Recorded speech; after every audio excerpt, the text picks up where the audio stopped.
Today we're making a cozy mushroom and potato soup. Simple ingredients, warm flavor, and a hearty bowl that feels perfect on cold days. Here's what I'm using: baby Bella mushrooms, potatoes, onion, garlic, turmeric, black pepper, thyme, and water. Warm a little oil in your pot and add your onion and garlic. Cook until soft and fragrant.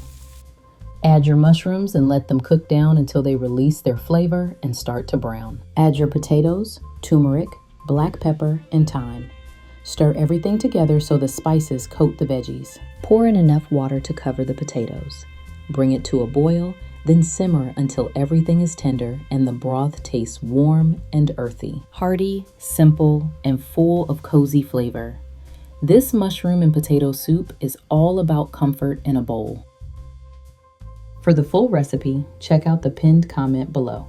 Thanks for watching, and I'll see you next time.